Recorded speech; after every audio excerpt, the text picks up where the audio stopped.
Halo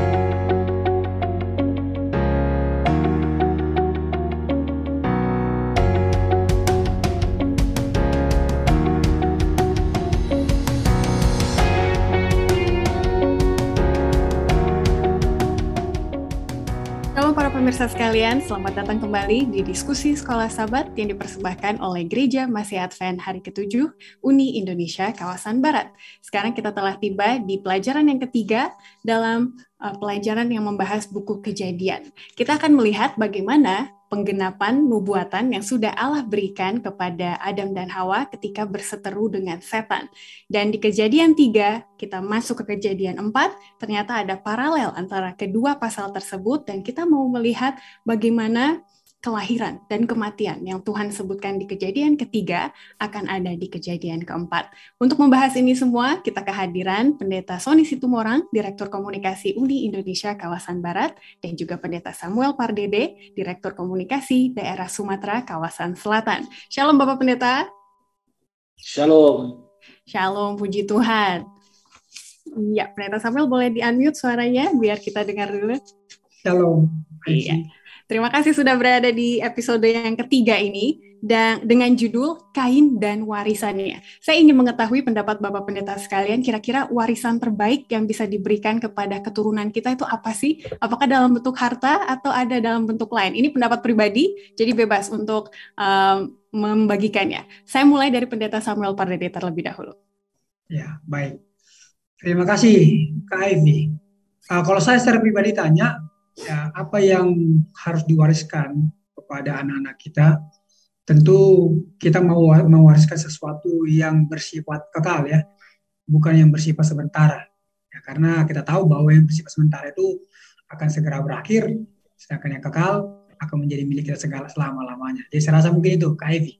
Amin. Ini pendeta pemikirannya dan investasinya dia kekal ya jauh ke depan. Puji Tuhan pendeta. Kalau pendeta Sony, apa yang mau diwariskan kepada anak-anak pendeta? Saya ikutin konsep orang tua saya. Bukan harta, bukan komoditi, bukan properti, tapi apa? Ilmu pengetahuan. Ilmu pengetahuan dalam pendidikan akademis duniawi. Dan juga ilmu pengetahuan akan Allah sebagai pencipta langit yang bisa diimplementasikan dalam kehidupan sehari-hari. Jadi saya lebih cenderung ikut ilmu pengetahuan duniawi dan ilmu pengetahuan surgawi. Terima kasih. Amin, lengkap paketnya ya. Untuk mengawali, saya akan membacakan ayat inti dari pelajaran ketiga dengan judul Kain dan Warisannya, terdapat di dalam Kejadian 4 ayat 7.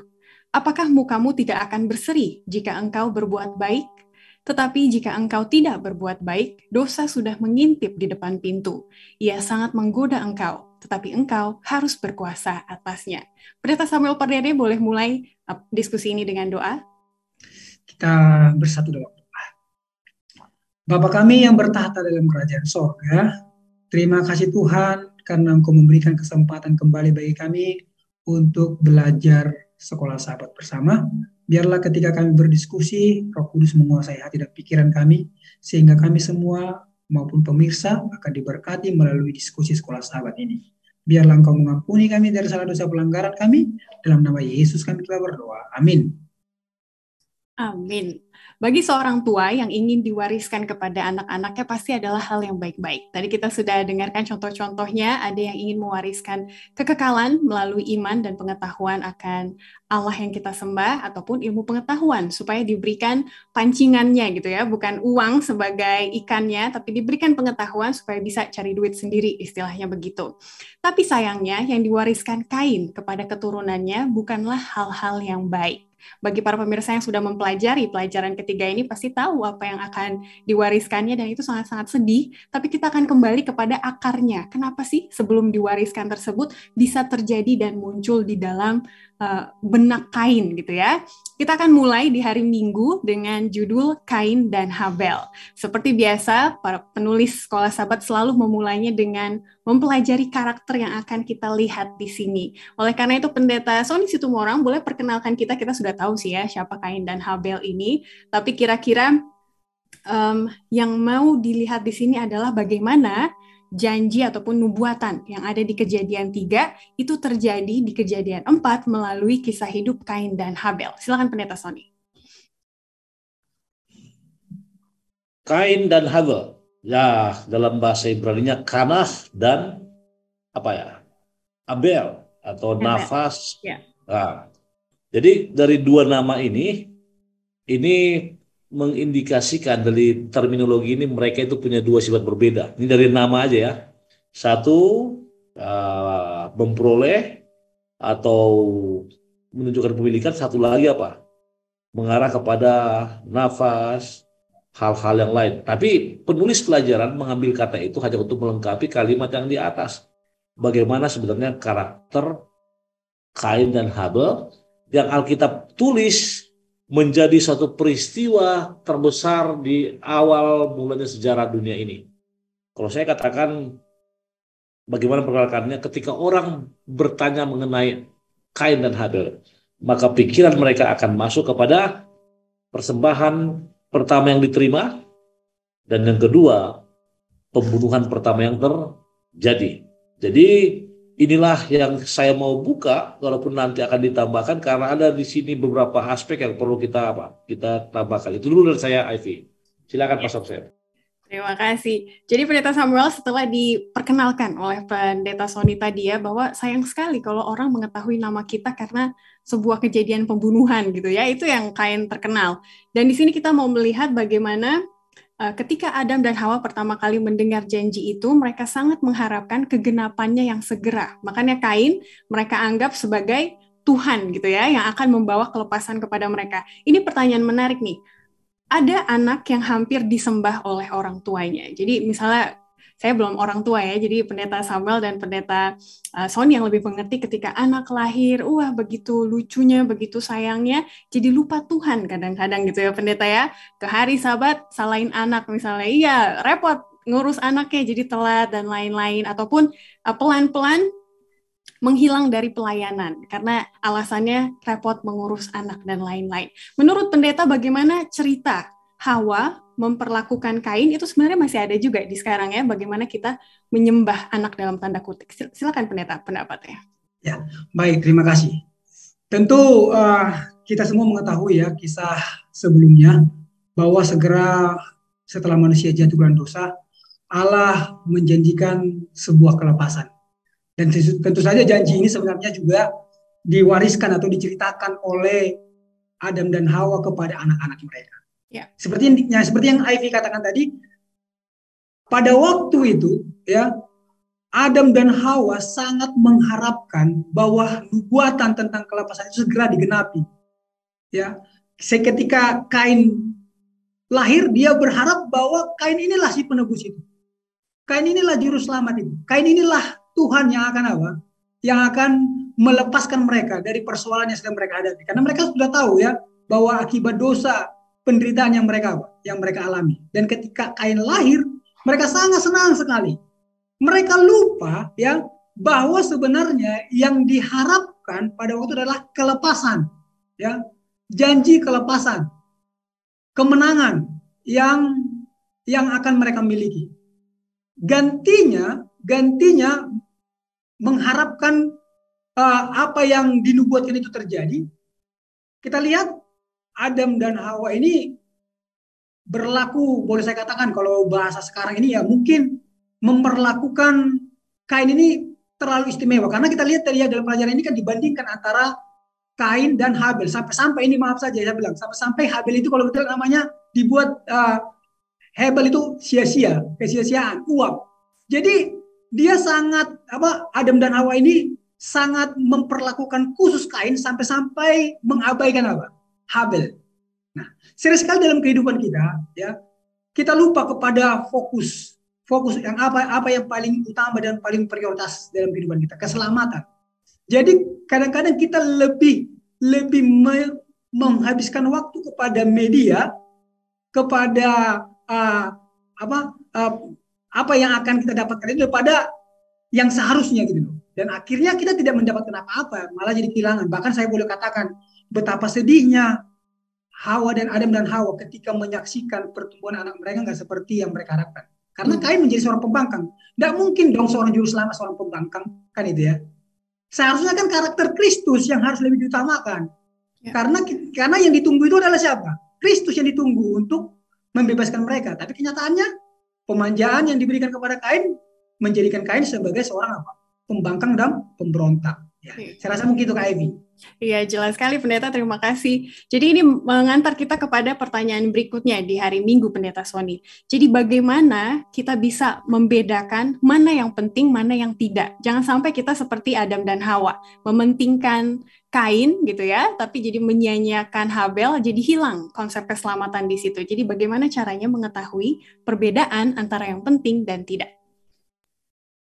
Wow, ini sulit dalam konteks ini, sulit saya rasakan. Bagaimana membedakan hal yang penting dan tidak penting dalam konteks Kain dan Habil. Jadi Hawa telah menunjukkan posisinya dan ketidakadilannya.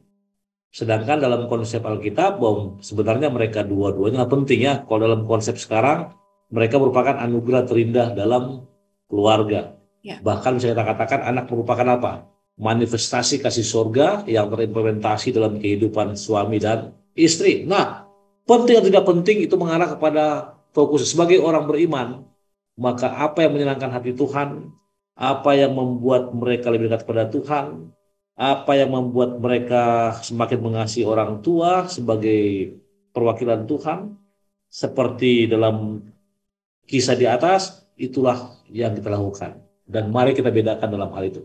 Saya singkat aja, Ivy. Terima kasih. Ya, terima kasih Pendeta, sudah jelas. Jadi apa yang kita rasa penting belum tentu penting di mata Tuhan, gitu ya. Jadi harus selalu menyerah dan mencari tahu apa kira-kira yang Tuhan inginkan saya lakukan, gitu ya. Jangan sampai salah fokus, kata Pendeta Samuel tadi, salah prioritas.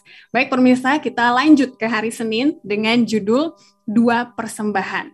Banyak orang yang membaca Alkitab mengetahui bahwa masalah antara Kain dan Habel itu ada di persembahannya. Tetapi pelajaran kita hari ini mengatakan ada akar, ada hal yang lebih dalam dari persembahan. Kalau persembahan itu praktik yang kelihatan, tapi yang tidak kelihatan itu apa, Pendeta Samuel Pardede, yang sebenarnya ada di hati Kain? Silakan. Ya, baik. Jadi kalau kita lihat pada pelajaran sekolah sahabat kita, tentu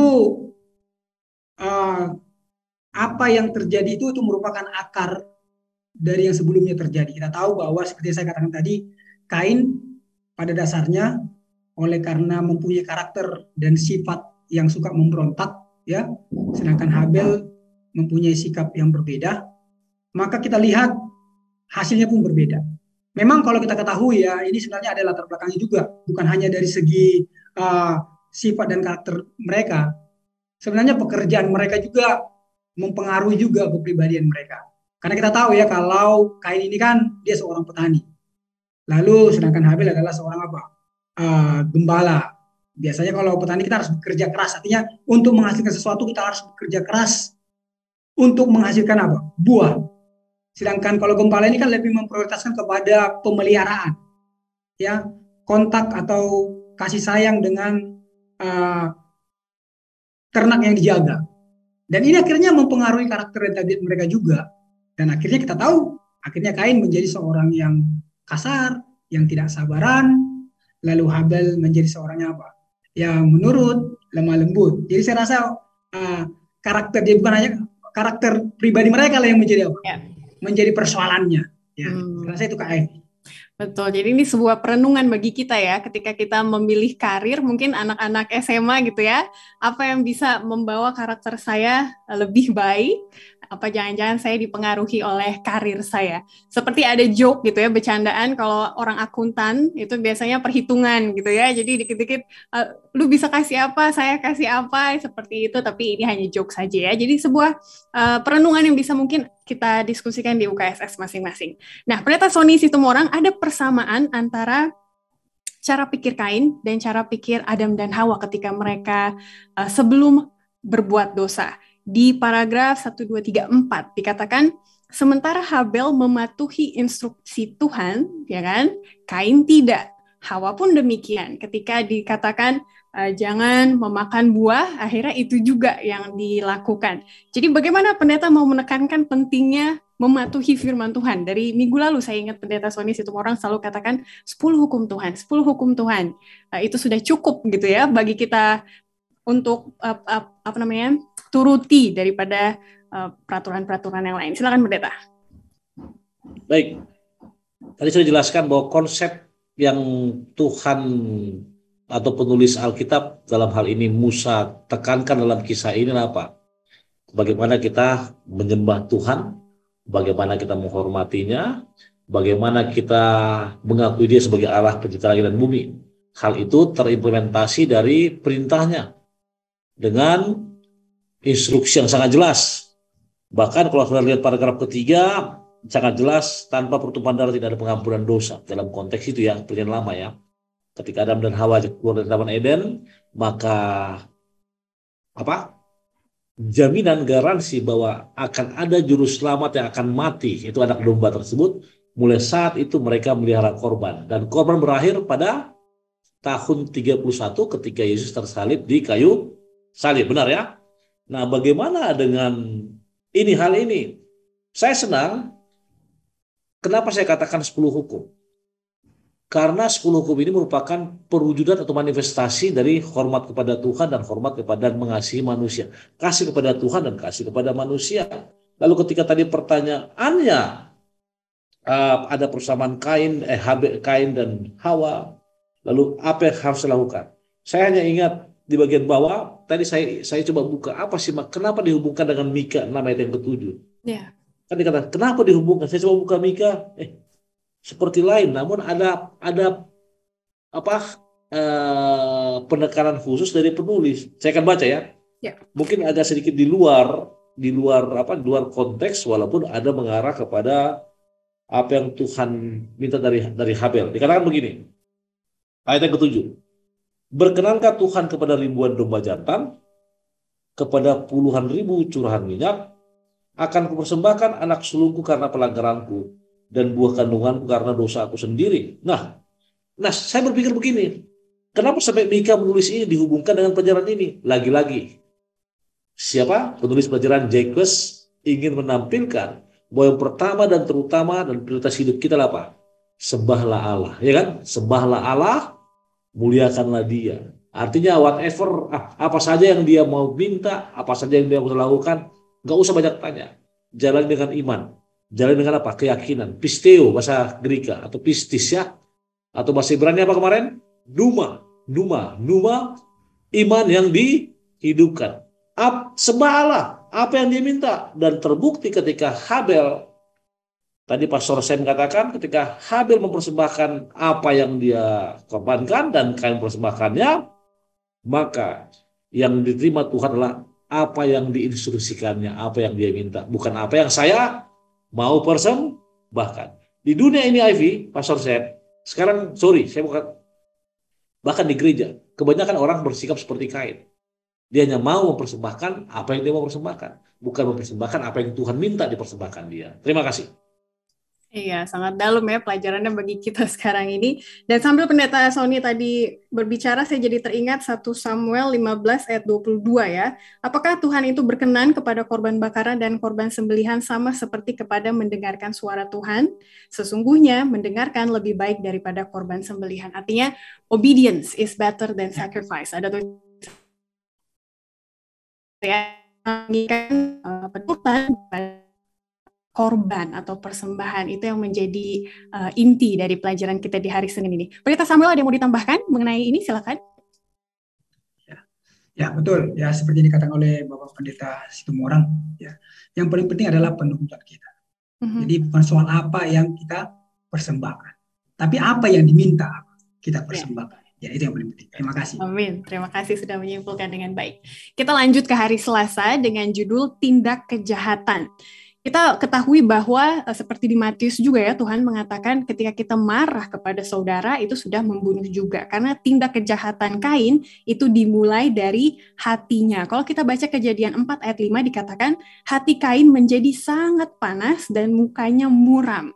Nah, ini Pendeta Sony, bagaimana kita harus berhati-hati ketika hati kita panas dan juga muka udah muram gitu ya. Apa yang bisa kita pelajari dari Kain supaya kita jangan berdosa, membunuh malah? Silakan. Nah, ekspresi mukanya hati panas, muka muram merupakan lagi-lagi kejelian Musa dalam menulis atau menulis peristiwa Kain dan Habel. Coba kita amati struktur kalimat ini. Bisa saja digunakan kata yang lain. Namun kata hati panas dan muka muram, atau lebih dalam bahasa Ibrani kalau saudara cek itu muka marah, penuh dengan amarah, itu ekspresinya. Hanya mungkin terjemahan bahasa muram. Itu menunjukkan apa? Inilah yang menjadi titik lemah manusia selama ini. Terus terang. Hati panas pertama karena apa? Kira-kira apa yang dia miliki mungkin disinggung, atau egonya disinggung, atau kepunyaannya diganggu, atau hal lainnya apa? Diganggu. Sedangkan muka muram atau kemarahan ini merupakan ekspresi atau kompensasi dari apa yang terganggu di psikologisnya. Jadi ketika IP mengatakan bagaimana dengan hal ini, saya hanya berkata begini. Ini merupakan pelajaran yang sangat penting bagi kita semua. Karena secara tidak langsung, sadar atau nggak sadar, kita semua lebih sering bertindak sebagai Kain daripada sebagai apa? Sebagai Habel. Terus terang. Apalagi saya. Mungkin saya pribadi lah. Lebih suka bertindak menurut apa yang saya pikirkan, apa yang saya mau, logika saya, ilmu pengetahuan saya, daripada apa yang Tuhan minta. Itu dulu, Ivy. Terima kasih. Yes, betul sekali. Jadi emang mulainya di situ ya, pergumulan di hati sebelum bertindak kepada suatu tindakan seperti itu. Jadi kira-kira pertanyaan berikutnya, apa yang sebaiknya kita lakukan, Pendeta Samuel Pardede, ketika kita tahu nih, hati saya sudah panas, muka saya sudah muram, apa yang sebaiknya kita lakukan? Dan kalau menurut pelajaran hari Selasa, itu ada kaitannya dengan ayat hafalan kita, Kejadian 4 ayat 7. Boleh Pendeta bawa kita ke situ? Ya, baik. Sebelum saya mau kasih tahu juga. Ya, boleh. Kenapa Kain sampai marah? Jadi Kain ini marah, tadi kan kita tahu bahwa persembahan Habel diterima, persembahan ditolak. Lalu dia menunjukkan kemarahannya kepada Tuhan dan kepada Habel. Padahal sebenarnya kita tahu, jadi dia merasa bahwa dia diperlakukan dengan tidak adil. Itu makanya dia marah. Kenapa harus persembahan Habel yang diterima? Saya enggak. Jadi dia merasa diperlakukan tidak adil. Padahal tadi kita sudah pelajari bahwa dia tidak menurut, dalam arti dia mempersembahkan apa yang mau dipersembahkannya, bukan mempersembahkan apa yang Tuhan mau, kan gitu. Lalu akhirnya punya Habel yang diterima, dia enggak. Lalu dia menjadi marah.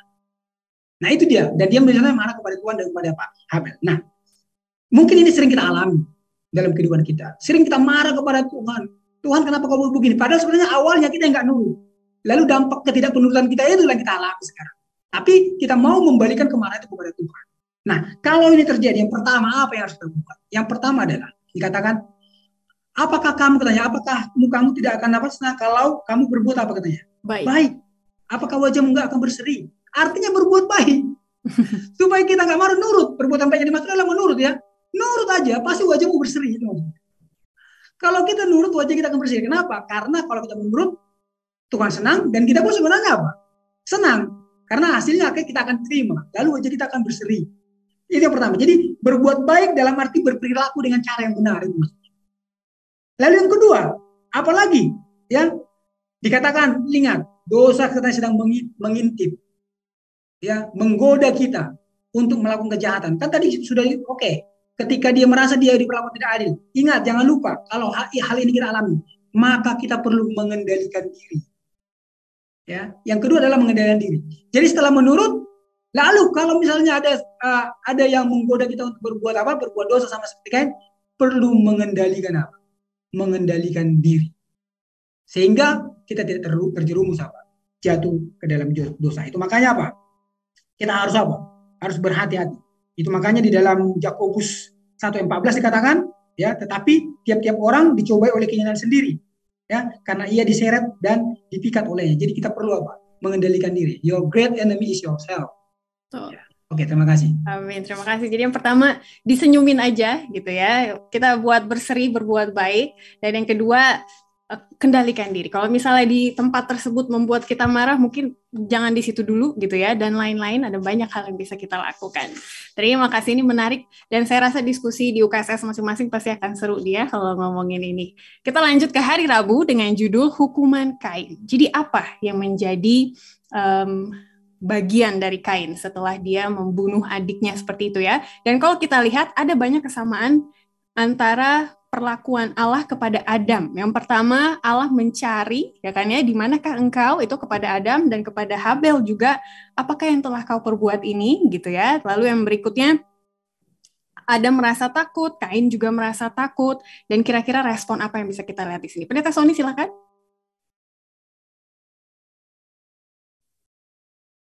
Saya mau bilang ini tipologi, ini peristiwa yang berdekatan.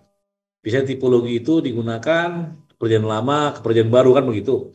Nah, mungkin lebih bagus paralelisme lah ya, atau peristiwa yang hampir sama. Nah, ketika tadi Ivy membuka hal tersebut, nah judul yang di atas hukuman Kain, yang menjadi inti daripada bagian pertama adalah, pernah kita berpikir seandainya ketika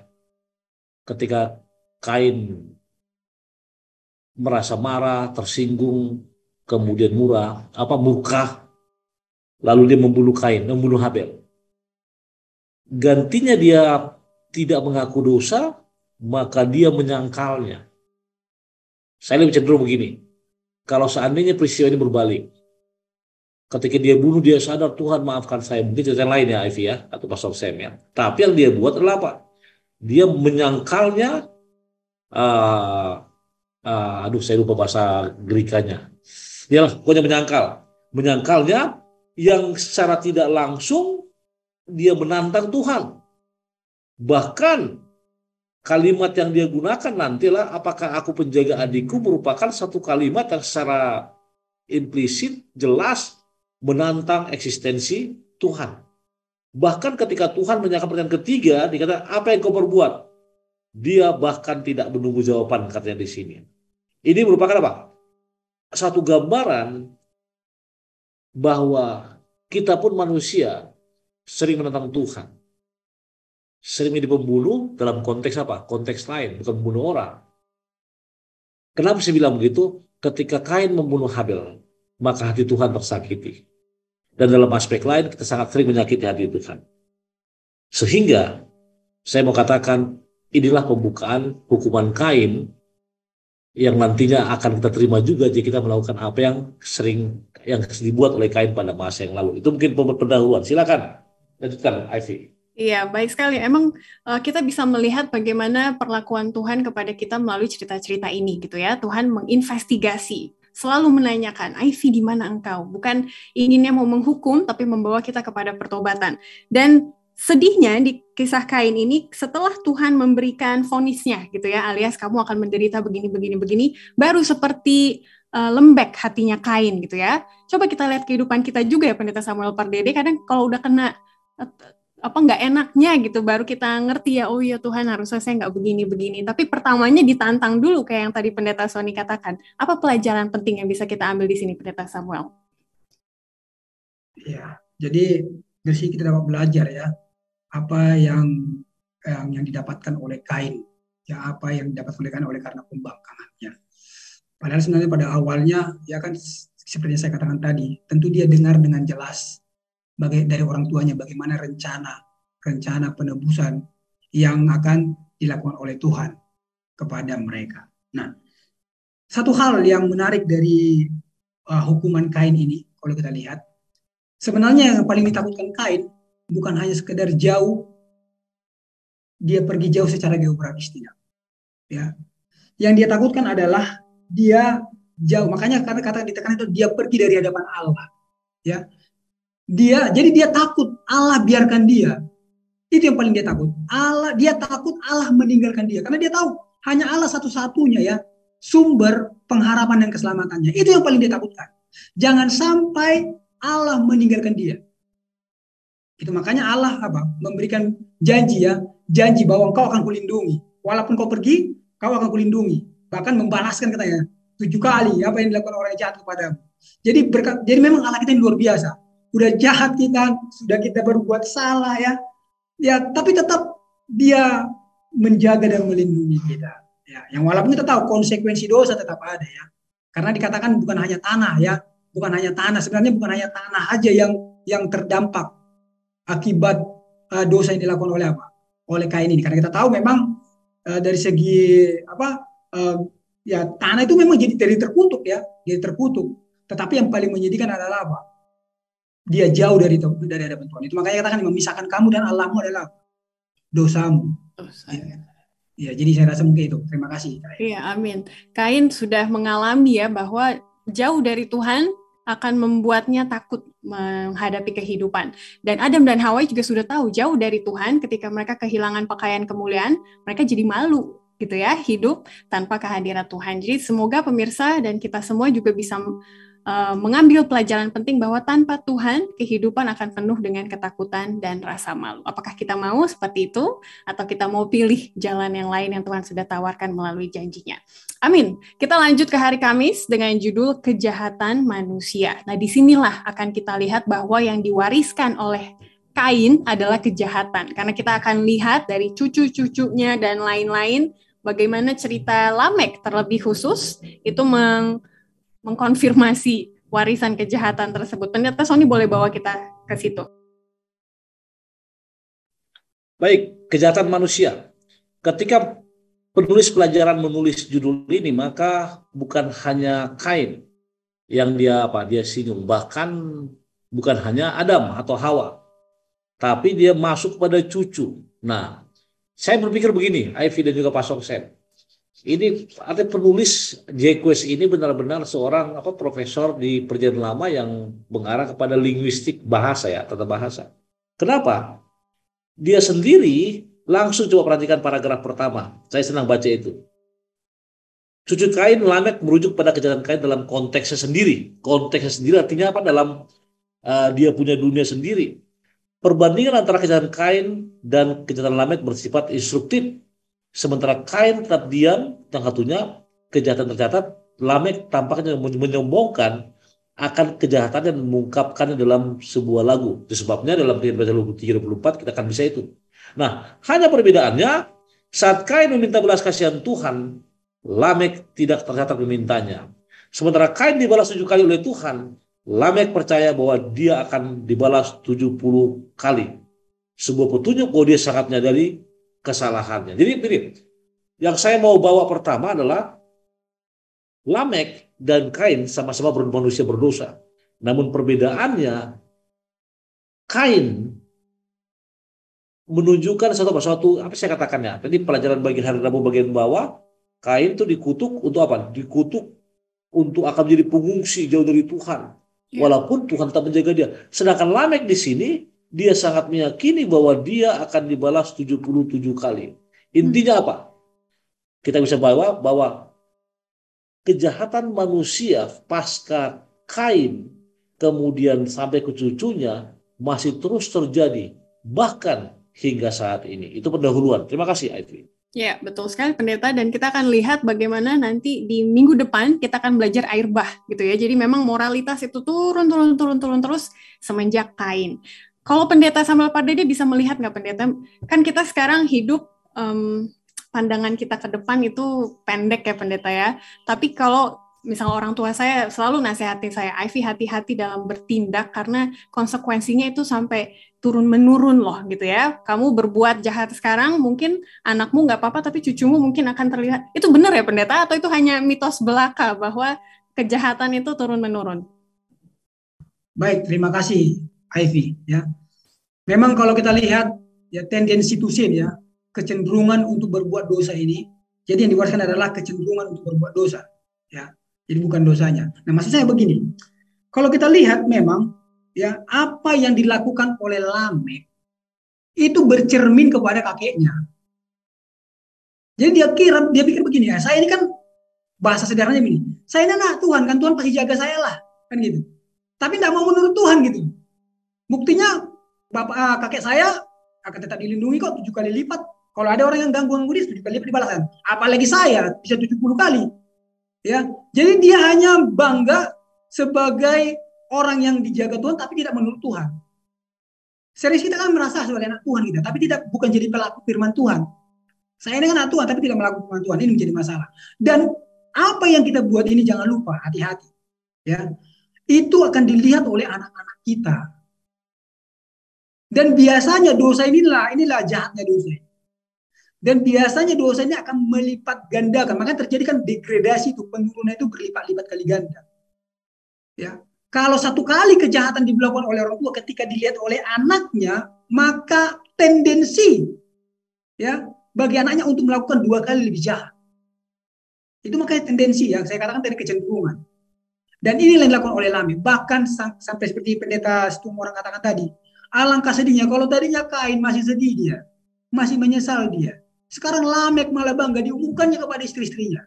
Ya, lihat kayak kalau ada ya kalau bahasa sekarang ini kalau ada yang lihat orang muda kalau saya buat saya kaki saya bengkak saya bunuh. Jadi artinya dia mau tunjukkan ya bahwa dia ditakuti oleh karena kejahatannya. Jadi kalau bahasa sekarang dia bangga dengan kejahatannya. Dia bangga dengan kejahatannya. Dan ini pun diturunkan, diwariskan. Makanya hati-hati.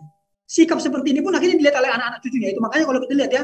Jadi akhirnya anak-anak manusia ini semakin lama semakin semakin jahat. Kalau dalam Alkitab kan dibedakan kan antara anak-anak Allah dan anak jahat, anak-anak manusia. Nanti kita lihat, tapi puji Tuhan ya ada juga akhirnya kabar baik yang nanti siapa yang menjelaskan itu ya, bahwa apa yang dialami oleh Lamekh ini. Jadi kepada kita semua bukan berarti karena orang tua kita misalnya atau nenek moyang kita adalah orang-orang jahat lalu kita kan harus menjadi orang jahat, tidak. Bukan harus itu, makanya kita harus putus. Kalau bilang kita harus putus rantai kejahatan, rantai dosa ini. Kalau enggak itu akan apa?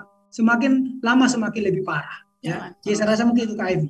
Iya, makasih pendeta ilustrasinya dengan bahasa yang sehari-hari jadi kayak bahasa preman gitu pendeta ya, tapi jadi lebih mengerti kita dengan ilustrasi tersebut. Terima kasih. Pendeta Sony boleh bawa kita ke situ bahwa kita sebagai anak-anak Allah jangan sampai salah sikap dan salah mengerti seperti Lamekh gitu ya. Akhirnya menganggap enteng bahwa perjanjian dengan Tuhan ini ya gampang lah, nanti Tuhan akan janjikan lakukan bagian dia, padahal bagian kita tidak kita lakukan. Di mana kita harus berhati-hati pendeta? Baik, frase anak Allah mengacu pada garis keturunan Set yang dalam bahasa Ibrani itu asid atau mengadakan, yang merupakan keturunan dari Adam, Hawa, kemudian Kain, Lamekh, dan seterusnya. Nah, yang menarik adalah Musa menulis kata anak-anak Allah ini memang sebenarnya itulah mereka. Nah, yang membuat perubahan adalah ketika Adam dan Hawa jatuh ke dalam dosa. Ingat, pelajaran pertama ya, kita diciptakan menurut gambar dan rupa Allah dengan sempurna. Nah, ketika dikatakan kita dirancang untuk memelihara gambar Allah, bahkan dalam konteks ini peristiwa terjadi gambar Allah itu sudah apa? Sudah robek istilahnya ya, sudah robek artinya kita sudah berdosa. Nah, apa yang harus kita lakukan sebagai anak Allah? Nah, itu yang membuat penulis pelajaran membuat di paragraf 1, 2, 3, 4, 5 kata, saya akan bacakan. Di sisi lain, anak-anak perempuan manusia tampaknya memiliki konotasi negatif, membedakan keturunan gambar Allah dengan mereka yang menurut gambar manusia, dan di bawah pengaruh anak-anak perempuan manusia inilah anak-anak Allah mengambil istri. Siapa saja yang disukai mereka, menunjukkan arah yang salah yang dituju umat manusia. Jelas. Kita berubah dari kita punya apa? Kita punya tujuan. Contoh begini, saya mau ke Bandung. Dan fokus saya ke Bandung. Saya siapin tol ke Bandung. Jumlahnya mungkin 60.000. Dan saya ada keperluan di Bandung. Namun, dalam perjalanan dari Jakarta Bandung saya drive, bisa saya tiba-tiba saya keluar di mana? Kerawang. Bisa keluar di Purwakarta. Kenapa? Ketika prioritas saya, tujuan saya sudah berubah. Nah, dalam konteks ini yang penulis mau sampaikan, kenapa kejahatan manusia yang terjadi, sebenarnya mereka sudah dirancang Allah sesuai dengan apa? Dengan gambarnya. Karakternya sempurna. Namun di sini Allah memberikan kepada mereka the power of choice atau kuasa memilih. Sehingga ketika tujuan mereka berubah, nanti mungkin pelajaran minggu depan ya, apa yang dibuat Allah? Instead of dia langsung menghukum, apa yang dibuat? Dia coba, apa tadi istilahnya Ivy? Menginterogasi, menyelidiki, memanggil, dan itulah yang terjadi akan kejahatan manusia ini. Itu dari saya. Terima kasih Ivy. Amin. Jadi cerita Kain ini menekankan bahwa status kita sebagai anak-anak Allah itu tidak akan pernah tergantikan gitu ya, karena memang Allah menciptakan kita sebagai anak-anaknya, tetapi apakah kita bisa memelihara status tersebut itu tergantung kita gitu ya, tujuannya apakah kita akan terus bersikap, berpikiran sebagai anak-anak Allah atau tidak, tergantung di kita juga.